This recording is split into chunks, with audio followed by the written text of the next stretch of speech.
Good morning, all. How are we all today? 14th of March, day after my birthday, and I'm still recovering. So excuse my probably tired look and older look, but more handsome. Good morning, Geoff. How are you? And yeah, rub it in with that ugly shirt you're wearing. Go the Fiji Jura Team of the Week.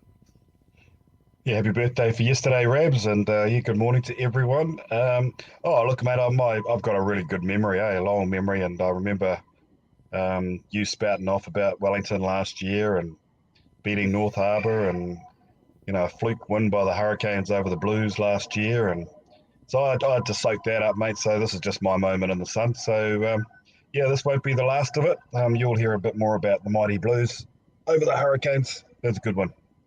Cheers, mate. Cheers. We'll come back. You wait till we get Artie back and all the other players. God, excuses already. I was waiting for that. I didn't realise you'd do it in the first minute. Wow, I still think they're going to give a yellow card to every haka now. So, hey, but anyway, we'll move on. So we will talk about Super Rugby, and we will have a quick squiz at at the results from the weekend. And where's this bloody thing disappeared to? Here we go. Share that. There we go. Oh, that's even better. I can just look at it like this. It's not doing a whole different thing. So, of course, now I'm just trying something a little bit differenter. So we kicked off on Saturday night with the Chiefs and Saturday night. See, I'm still hungover.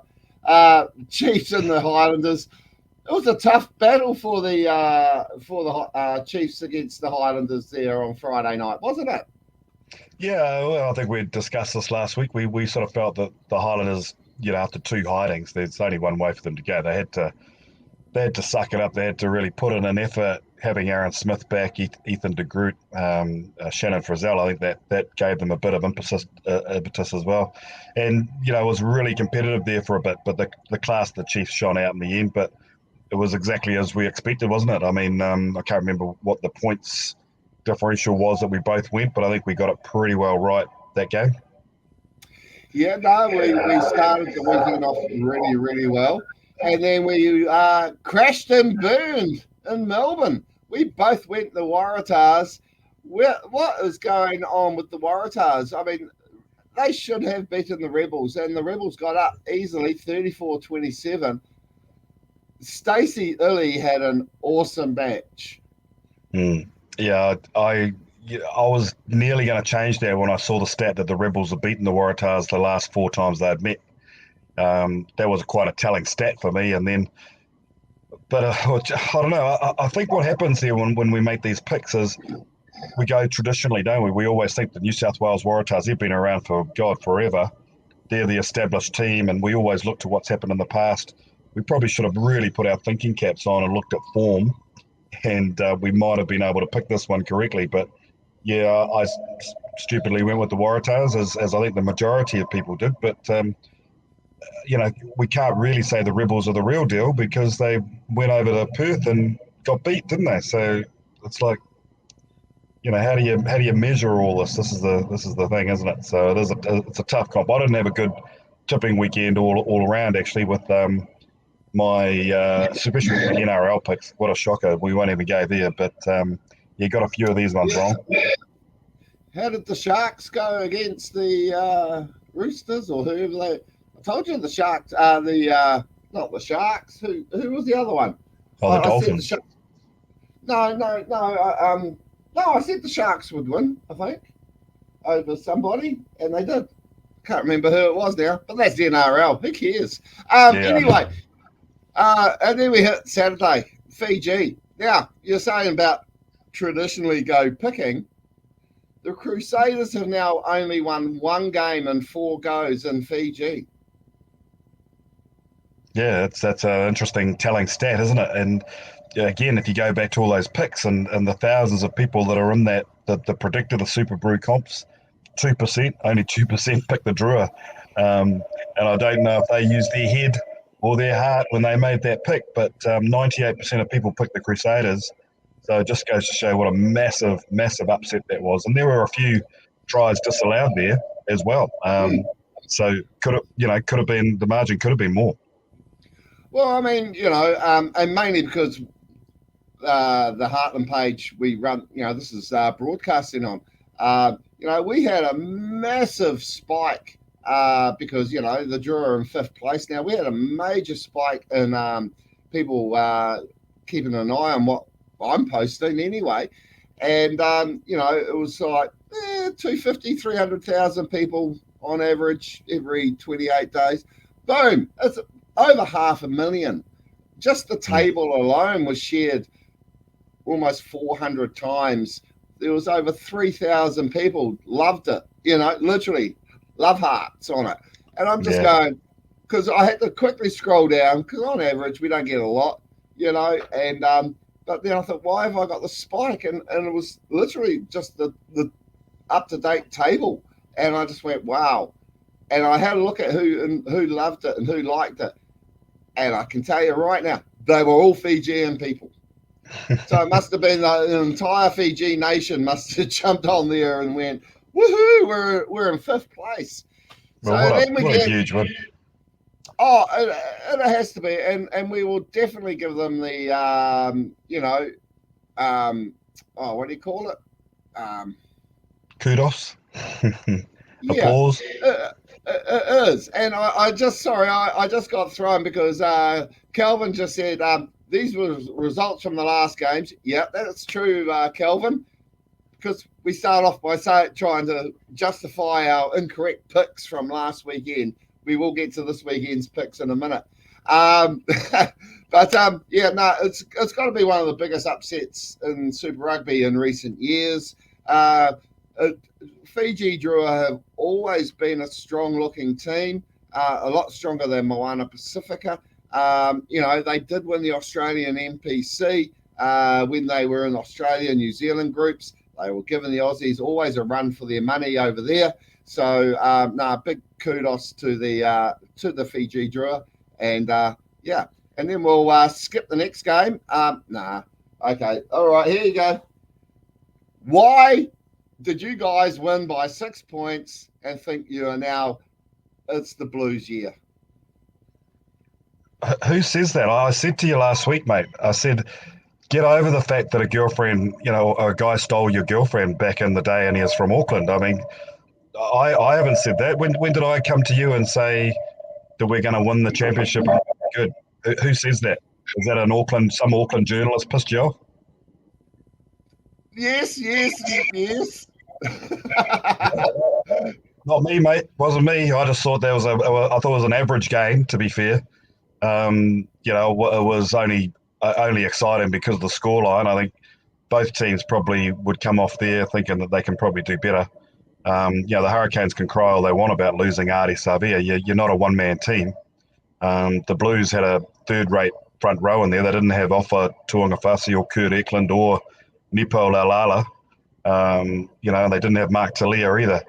So, swings and roundabouts, goes both ways. That Hurricanes try was not a try. It was a ridiculous decision by that TMO. I went frame by frame. He came up short. He dropped the ball, I think. Anyway, he came up short, and they still awarded the try. Go figure. I don't know. But neither team would be happy with that performance. I don't think it was that great of a game. I think the Blues have still got a bit of work to do. But as I say, because I am a Blues supporter, yeah, we'll take that one, and we've got a cracker game coming up this weekend against the Crusaders. Oh, definitely. And of course, on top of that, it was the case scenario of I'm going to agree with you. It wasn't a try, okay? But when they were showing that replay and you had Bowden Barrett, sure, the guy was halfway on the ground and all that, he still he took 2 smacks to the head. And now they're all saying any contact, and they say any contact with the head. And you can say mitigating circumstances. Yeah, fine. It wasn't, he didn't fall into the tackle. They came in on the tackle. So, if anything, if they didn't give away the try, it should have been a penalty try, in my opinion. Thoughts? No, I didn't. Honestly, you're the only one that mentioned that. Before you'd mentioned that, I didn't notice it. And seriously, you're the only one that's mentioned that. I put it up on my Facebook feed, and everybody comes in, no try, terrible decision. No one, you're the only one that mentioned anything about the head. I've gone back and watched it. I can't see it. I don't know what you're looking at, mate. But take your blinkers off, bud. Take your blinkers off. Come on, Rebs. Jeez. Well, the good news is we still walked away with a bonus point, which is good, which is like kissing your sister, I suppose. But we got a point out of the game. Because again, if we have a look at what's happening in Europe, which we'll look at later, but this scoring 3, if a game ends up being 6 tries to 4, neither team gets a try bonus. I think they've got to bring back the 4 try bonus. This because you during the game you're sitting there and you're having to do calculations and arithmetic. How many tries did he get? Why just whoever came up with this 3 try differential? I hate it. If they scored, if you get a game and it's 7 tries to 5, 8 tries to 6, neither team get a bonus for scoring 15 tries. It's sort of like, to me, it's crazy. But anyhow, No, you're right. We look at the Brumbies Reds game after that, and we both went the Brumbies. But the Reds really stuck it to the Brumbies over there in Canberra in the cold. And, and they snuck away with the win. Yeah, and again, it's really hard to predict. The week before, the Reds ran up 70 points. And so then you think, okay, they beat the Force by 70. Was it the Force they beat by 70? Yeah. The Reds beat the Force by 70 points. The Force turn around, beat Moana Pacifica. So how bad are the Force and Pacifica? Yet the Force turn around, beat the Rebels, who turn around, beat the Waratahs. So I don't know, man. It's a lottery at this stage of the year to try and pick. And as we mentioned a couple of weeks back, or I mentioned too, is that it depends on where these teams are at in their preparation, doesn't it? Because it's a long season. Are we really wanting to win every game of the year, or are we prepared to sacrifice some losses in the form of trying to rotate players, freshen players, keep players fresh, make sure there's no injuries, and make sure that we're peaking at the right time of the year as well. So that's the question mark maybe I have about the Crusaders. It's the only thing I can think of. I don't know why they've started so poorly. Is that they're probably just easing their way into the season. Their fitness levels probably aren't where they probably should be, and they're looking to build up and peak as the season moves on into the finals rounds. So again, each team's probably at their different stages. They've still got different combinations. Still got players coming back in. They're mixing players, mixing and matching players.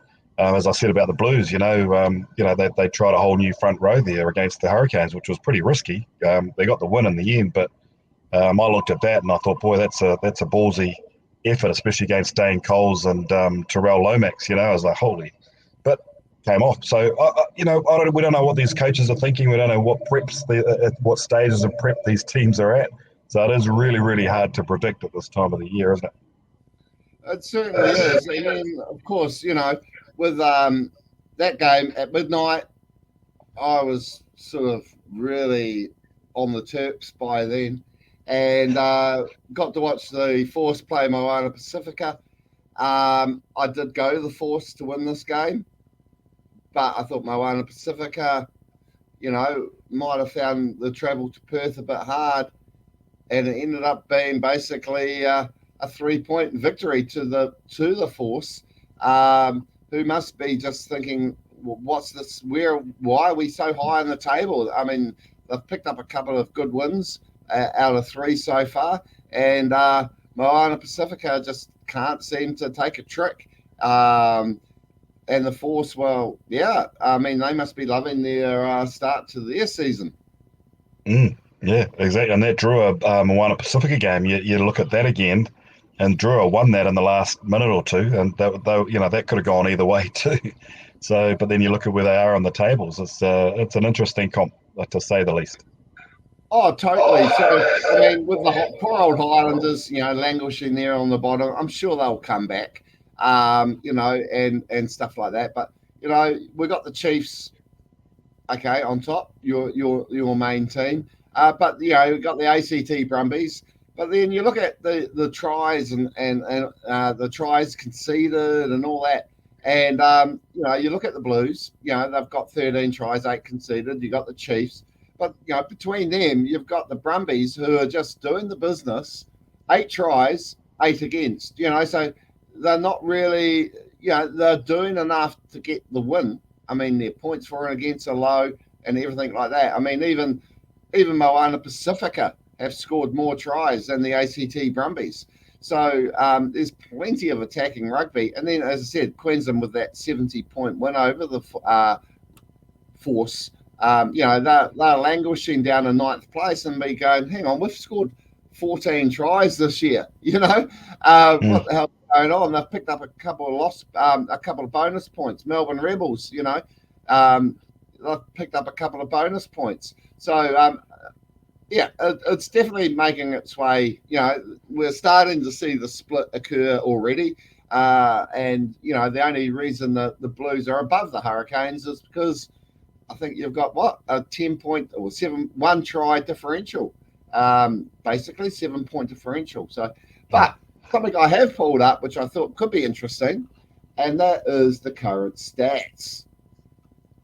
So, as I just said there in the tries, so we've got the Chiefs, the Hurricanes, see Queensland are there, Blues are there, Melbourne are there, even the Crusaders are right up there with 12 tries, are languishing. And then you get the Brumbies, who are the second worst try-scoring team in the comp, and they're languishing down there by the Highlanders. So I found that quite an interesting statistic. And then, of course, with the way yellow cards are, look who's on top. Look at who the most filthiest teams in Super Rugby are so far after 3 rounds. The mighty Blues and the courageous Chiefs. Answer? Well, that's not surprising at all. What's surprising about that is that we're pretty physical. They breed them tough, and obviously some referees are a bit snowflakey and don't like the niggle. So, yeah, no surprise there, mate. No surprise.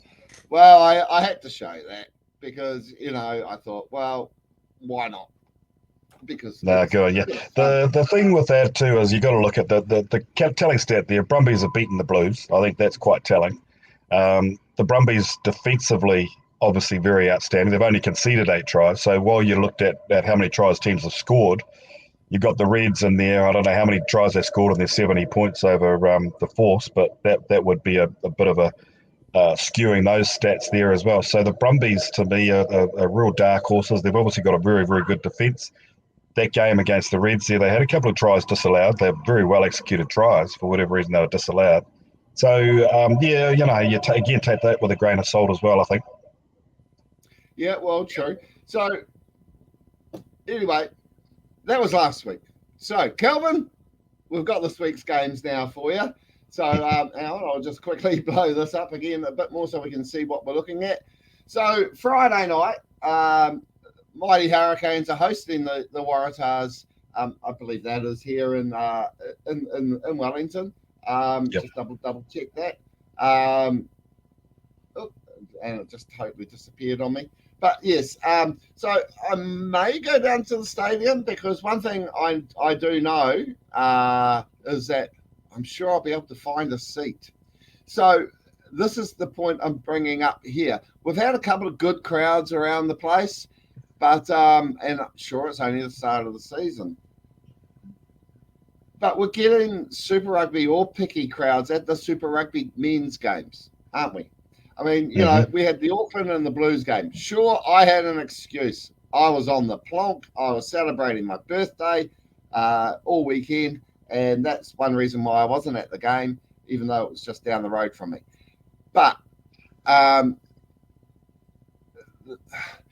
it's been a bugbear of mine for many a year, and I just don't enjoy going to the stadium unless it's an All Black test where you're going to get 40,000 people there, or a semi-final or a grand final in Super Rugby.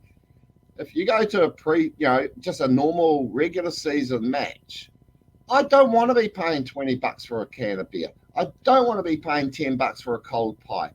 I don't want to be told, sit down, you're making too much noise when there's no one there. Something has to be done about improving the event at the event to get the crowds to these games. Totally agree with you. Yep. I'm the same. I'm exactly the same. And maybe we're just old. I don't know. Who knows? But I'm the same. I mean, I might make an effort, once, twice a year.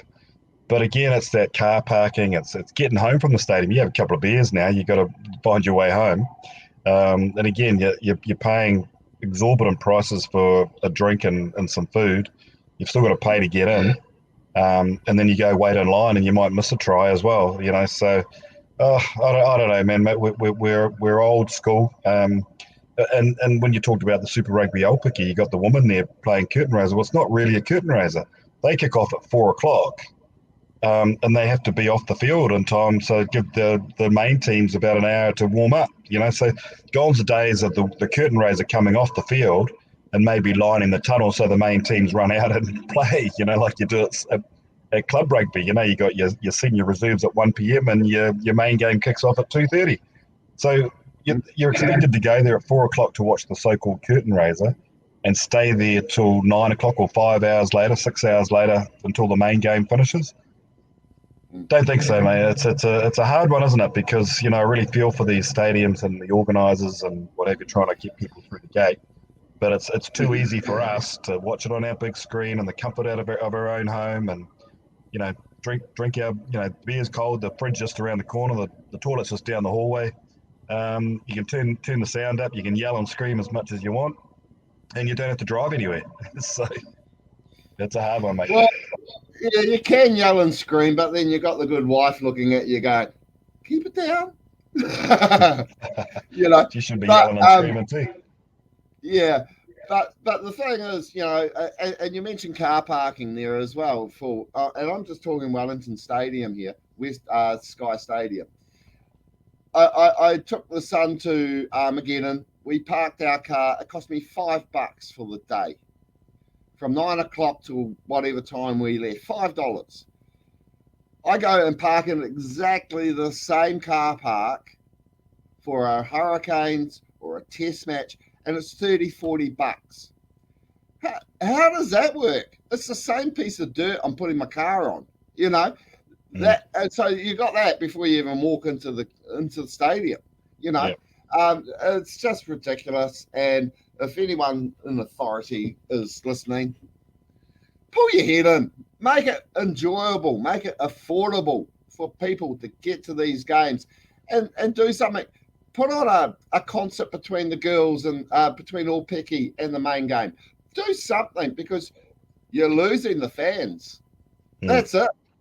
Exactly. I'm on a soapbox today. But anyway, Hurricanes, Waratahs at the stadium. The weather's meant to be a bit dicey on Friday. So I'm going to go Hurricanes by 12. Yeah, look, I mean, the Hurricanes are smarting off a loss. They're at home. They got Artie back. The Waratahs have been looking pretty average. I'll go Hurricanes 20. I think they're going to turn it on. Yeah. Okay, right. That from the super tips. If you people who are watching give us your tips in the chat, and we'll see if we can lock you guys in as well with your tipping. It's just not me and Geoff doing the tips. It's we would like to hear from you guys as well. So on Saturday we got the Chiefs playing the Rebels. Well, is it lambs to the slaughter? You'd think so. But then we've underestimated the Rebels a bit, haven't we? And so yeah, it's a tough one. So look, I think the Chiefs are looking really, really, really good. So hard to see them getting beaten by the Rebels at home. But then who knows? So we got the Drua Crusaders wrong. We could get this one wrong. Who knows? Look, I'm going to go Chiefs 13 plus. I think they'll win comfortably, and I may even go Chiefs 20. Yeah, I think the Chiefs very much will have it over them, and I'm just going to throw it out there and say 30 because if Stevenson's playing, he's leading the try count at the moment. I think from memory, and I thought I had it here. Yeah, there you go. So he's on 5 tries at the moment, and it's good to see a Timu name there. Josh Timu. But Sean Stevenson, he's definitely flavour of the month in the try scoring stake. So hard to believe he was left out of those both All Black squads, wasn't it, at the end of last year, and then called in as a replacement. And then he just carved it up. The guy's been carving up for many seasons now.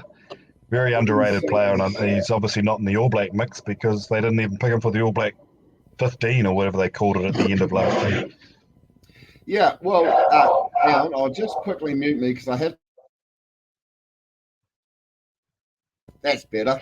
I can breathe again. Definitely he will be in the mix. I'll say rugby championship time because, he's a talent on the wing there, and at fullback, and he can cover everywhere. So be interesting to see. But anyway. Then we've got the evil Empire of the North playing the evil Empire of the South. Blues Crusaders. Wow. I can't have draws anymore. So I have to pick one, don't I? Yeah, you got to pick one, mate. You got to pick one because you know who I'm going to pick. It's interesting. I go back. There's a lot of talk this week around Scott Robertson, isn't there? And has been for a couple of weeks.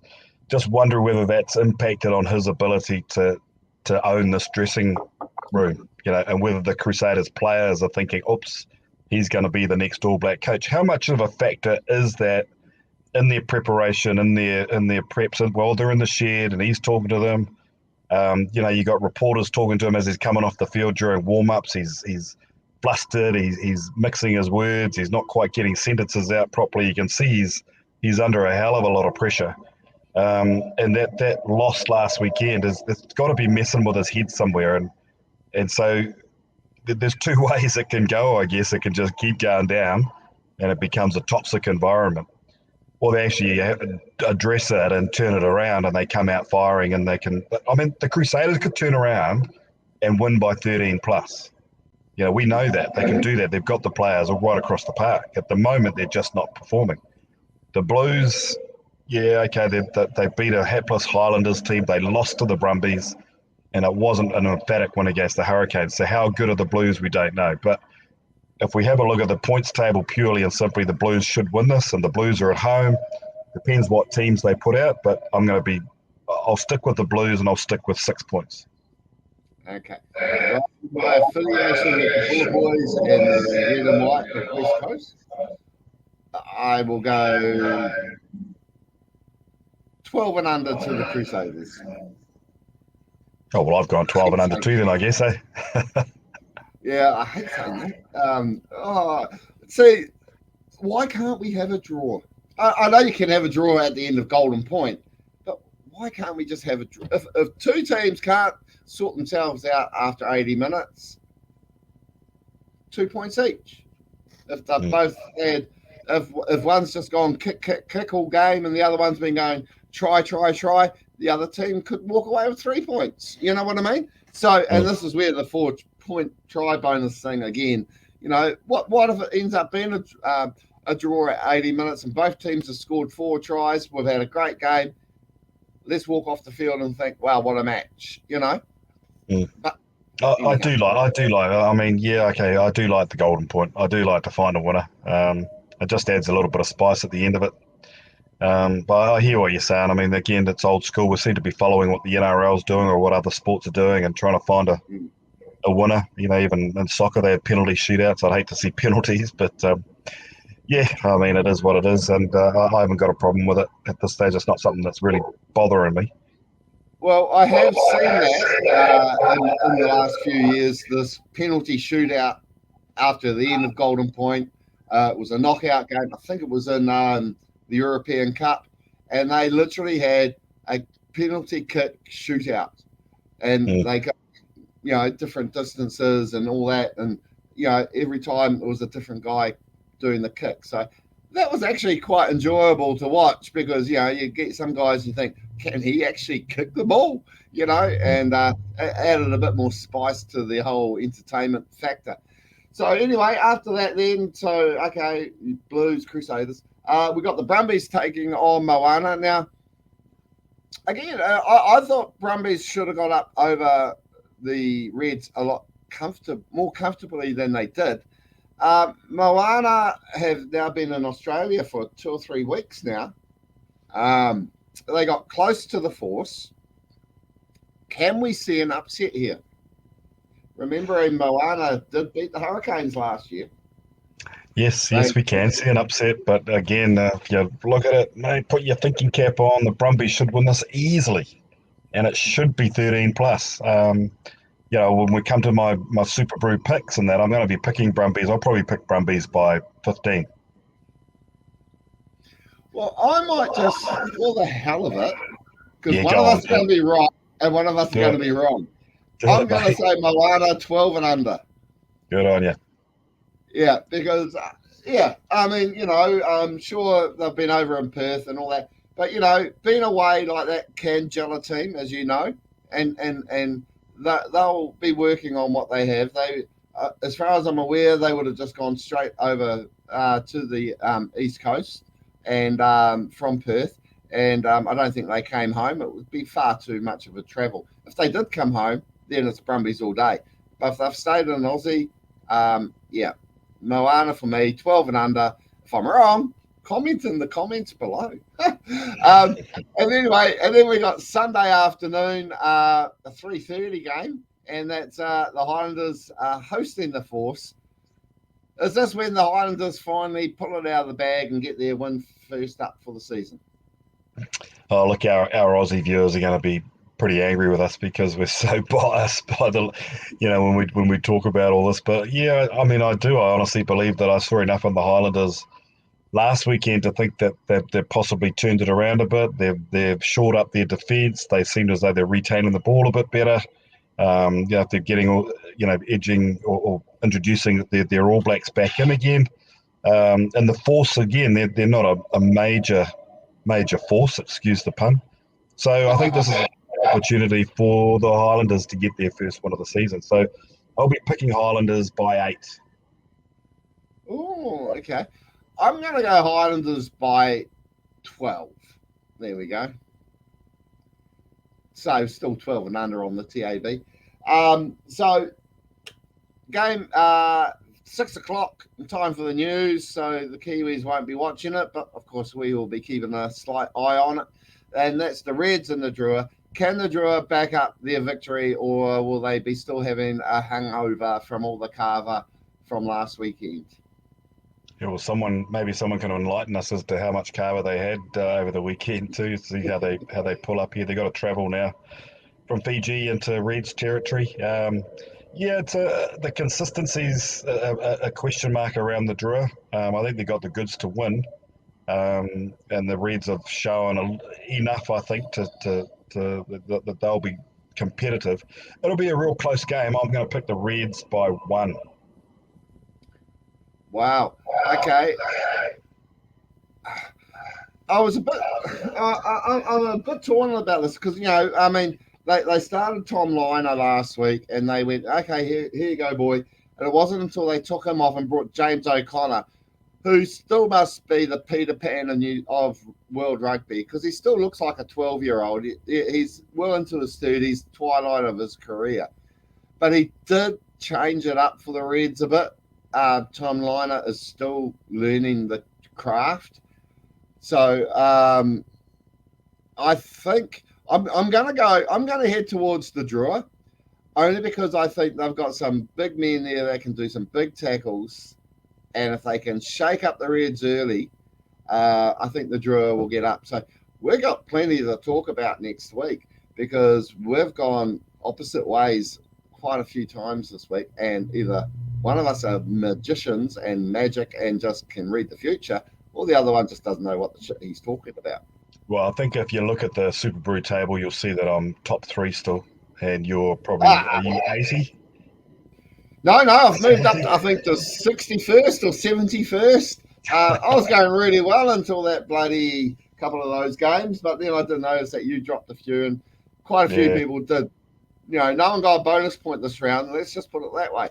Yeah, exactly. So before all the Super Rugby games kick off, we are into semi-finals of Super Rugby All Peki, and the Matatu who went down last weekend's games. The Chiefs Manawa got up over Matatu by 46-38 in a really high-scoring game, and then the Blues women got up over Hurricanes Pua by 31-22. I was watching that game going, wow, the Canes are going really good. Oh, go girls. Yeah, we're in for a double-double here. Men and women. Going to get it over the Blues. Whoop, whoop. It's my birthday. Everything's looking great. Boom. They went to sleep during the second half and the Blues women got up and basically beat them by 10 points, which makes the semi-finals in a 4-team competition. It does make you wonder. We've got other two hosting the Blues, even though the Hurricanes beat them and all that. It all came down to point differential. So we've got Matatu hosting the Blues down in Christchurch, and the Chiefs Manawa taking on the Hurricane Girls up there at Waikato on Sunday afternoon at 6:05 is the Chiefs. How many people would go to a semi-final on a Sunday night at 6:05 p.m.? Don't know. We'll see. There's a lot of extra supporters out there for the women's game, especially after the Black Ferns. And there's a lot of people that prefer to watch the women, believe it or not. Just the carefree, game. Women love watching women, I guess. And so there could be a decent crowd there. We don't know. I'll be interested in the results here. Matatu beat the Blues quite convincingly, I think, first round. So they're hosting them. I'd pick the Matatu to win and the Chiefs to win over the Hurricanes, and it'll be a Chiefs Matatu final next weekend or the following weekend. Okay. So you're not taking the Blues? Why would I take the Blues? The shirt you're wearing. No, I support the Blues, but I don't think the Blues are going to win this game. See, that's the difference between you and us. As I'm actually thinking up here, I don't think too much here. So anyway, so what you're saying was the Blues and the Hurricanes are going to go head to head for the third place playoff the following week, and Matatu Chiefs in the grand final. Okay. Yes. All right. That's my prediction. So that's your predictions. So where am I at? This is where I'm at. Six Nations. Got that wrong. I said Italy would upset the Welsh, and they didn't. Yeah. Good for Gats to get a win under the board, especially at this time, just leading into the World Cup as well, wasn't it? So, yeah, I think we were right there. I think we got all the predictions. Well, you picked Italy. I picked Wales, France, and Ireland. So I picked England. Did you pick England? Did you last week? I didn't predict that scoreline. That my English mates. I mean, yeah, I've been very, very, what's the word? PC. I haven't sent any messages out, done nothing, haven't sent any gloating messages or any smiling emojis or anything. I've kept it pretty cool because the World Cup's coming on at the end of the year, and so I don't want to be getting offside with anyone. But boy, I tell you what, when I saw that scoreline, I was thinking, Eddie Jones, come back to England. So Well, the best meme I saw was the score line with Eddie Jones laughing beside it. So yeah, he knew when to get out. So I went Italy, I went England, and I went Scotland. I went 0-3. But how good did the Scots play against the Irish? They held it to the Irish for 60 minutes of that game until the Irish pulled away. I think Scotland are definitely quarterfinal material for Rugby World Cup this year. yeah, they're tracking really well, aren't they? I thought that was a great game. And again, you said how good was Scotland? Well, how good are Ireland to beat that good Scotland team? So I think the Irish have stamped themselves as favourites for the World Cup. They've performed bloody brilliantly. So again, it wouldn't surprise me if England turn around and upset Ireland this weekend. It wouldn't be a surprise. I'm going to be picking Ireland, and I'll probably pick Ireland by 10 points. But man, you never write off an English side that's under the pump like that. But I think Ireland got too much to play for. I think that they can put everything into this game, and then they can just have a couple of weeks off and chill and look to then build towards the World Cup. So I'll be picking Ireland. Yeah, I'd have to go Ireland. France and Wales. Now, the thing is with France and Wales is after France demolished the English in the worst ever performance by an English team at Twickenham, could you imagine the faces on the Welsh going, oh my God, we've got to go to Paris next week? Yep.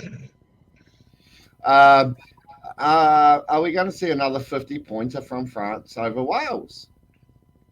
France going to go 50 points 2 weeks in a row?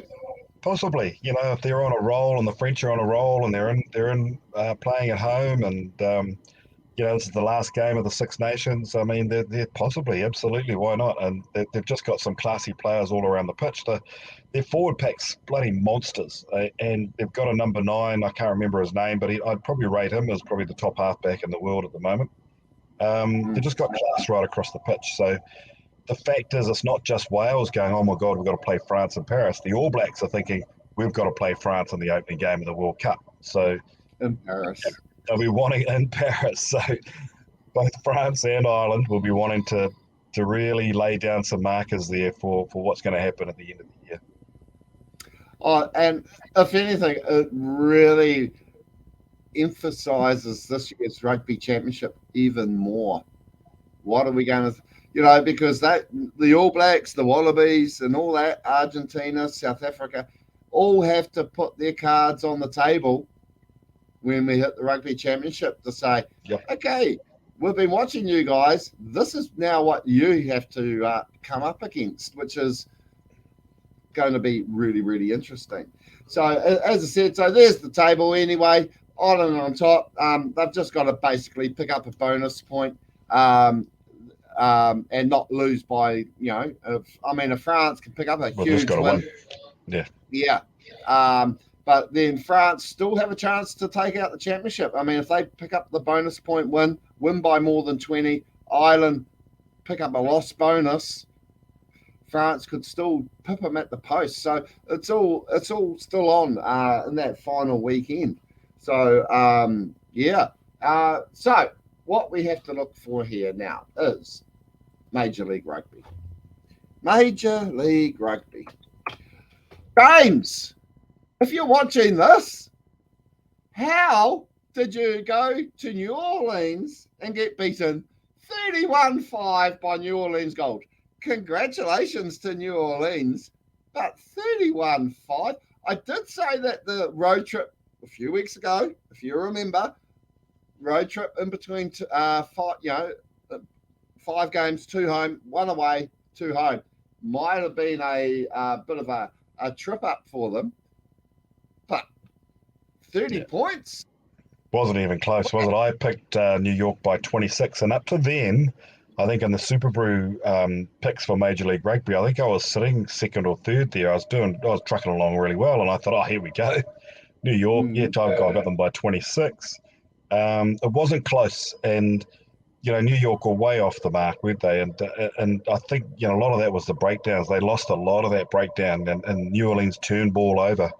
And so it was a very disappointing loss, obviously, for New York. I haven't had a chance to talk to James. I'm sure that just comes down to a little bit of attitude, maybe a bit of overconfidence. But it ain't the end of the world. It's still only 4 rounds in, and probably a bit of a kick up the guts for New York. Kick up the butt, I should say. And Yeah, that just means that they focus a bit more this week on their training, and they got a big game against New England coming up this weekend. So to Nola, yeah, well done, fantastic win. Just keep that form going. So, and again, you look at Seattle and Houston, two unbeaten teams. I think we both picked Seattle last week. I can't yeah, remember, but yeah, Seattle is certainly looking to be the team to beat this early in the comp. true. And I mean, I'm also looking at maybe the result of the round was the slow start by Toronto. I'm a Toronto supporter, but I thought Chicago were going to pick up their first home win, and Toronto got up 27-26 to show that on the day, who wants it more, and Toronto realised they had to get in and sort out their what do you call it? They had to get the W on the board. So this weekend we've got New Orleans playing Utah. So you'd have to go New Orleans after a big win over New York. Yep. Even though Utah can do it. Rugby Atlanta and San Diego. Well,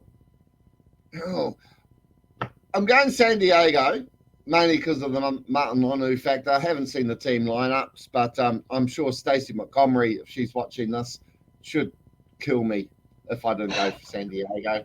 So, so I'll go San Diego there. Now, Old Glory and our good friend Josh, been trying to get Josh on, but he's been busy with trainings at this time when we're on air. So hopefully we can get him on, if not even get an interview with him and play it at a later date. But they're hosting Toronto. Now, Toronto would have picked up a lot winning that game in Chicago, but I think at home, Old Glory may turn that around and have a crack against Toronto. The Hounds versus the Jackals. Yeah. I'd like to see the Jackals do something, but I think this is where the Hounds will get their first win at home because poor old Dallas are the bottom feeders. They're the ones that everyone's going to beat up on. They're the skinny little kid on the playground that everyone's just going to bash basically every week. And but then in saying that, the way I pick stuff at the moment, they could get up by 1 point over the Hounds. Where you reckon? Oh, look at the Chicago. Yeah, I'll be back in Chicago. That's when I lived in the States. I was 3 hours south of Chicago. Went to Chicago all the time. Got a great affection for the city and obviously for their rugby teams there as well. And I agree. I think Dallas haven't really shown too much. So it's certainly a battle of the bottom feeders, as you said, and we'll go with hometown advantage there and get up Chicago. And then, of course, 8 o'clock New Zealand time, Monday, we can get up, have our coffee, watch the game, New York, New England. This will be a boomer game. I reckon this is the game of the round. Yeah, I mean, New England have been pretty consistent the last couple of years, and certainly, beating Old Glory there, that was a good win. So if you look at New York beating Old Glory quite convincingly, New England getting up over Old Glory by 3 points, you'd just on those two results alone, you'd have to go to the New York Ironworkers are the favourite. New York are at home, and again, bit of a kick up the butt. Nothing wrong with a loss there. As we always say, you never lose. You either win or learn. So I'll be picking New York there by probably about 10, 12 points. Yeah, so even dropping 2 games, New York are still on, as you can see there, still on top of the table, but only on point differential with Rugby Atlanta and New York. So this is definitely going to split it up a bit. But then if these games all go to plan, I have got Rugby Atlanta going down to Toronto. I think I said. This is going to be the Eastern Conference is going to become a real battleground. And Old Glory, they could still end up being in the top 2 by the end of the weekend. So, and same with Nola Gold. You could end up with 3 or 4 teams here on 10 points, which is just amazing. No, exactly. Looks like a pretty good comp. Yeah, and then of course you look at the Western Conference, and San Diego, Seattle. Well, sure, Houston dropped that game last weekend, but with Seattle, San Diego, and Houston, they're leading the way there. And yeah, I'll just say it now: Seattle will be in the final, I'm guessing, but it's all like who they play. I don't even know how their finals work. I'm sure they've got some way of doing something. Some weird way of having their finals. But anyway, what else have we got to chat about? Oh, for my birthday, it's good to see the Black Ferns on this year's cover of the Rugby Almanac with Rua de Malt and just passes me Kennedy Simon holding up the Women's Rugby World Cup final. I have every issue since 1935, and in the last 5 or 6 years, almost every year, we have a Black Fern on the cover. So that just goes to show you where New Zealand Rugby's focusing on. Wow, feedback. But yeah, so that's something great to if it's just been released, so jump in there. One of the good things is on there as well, they've added a stat to all the teams, every player's debut year. So if you wonder how long that guy's been playing, now at least you can pick up your almanac and go, oh wow, he's been playing since 1905. So and that's probably what half the Blues teams are. Been around forever, looking for Zimmer frames. Cool. Well, that experience obviously serves them well because they kicked some Hurricanes' ass. Shut up. But anyway, okay, so that's about it for the time being. We're still a couple of weeks away from Hong Kong, so we'll have a look at that next week. Any passing final remarks? Go on, let me have it. Both barrels.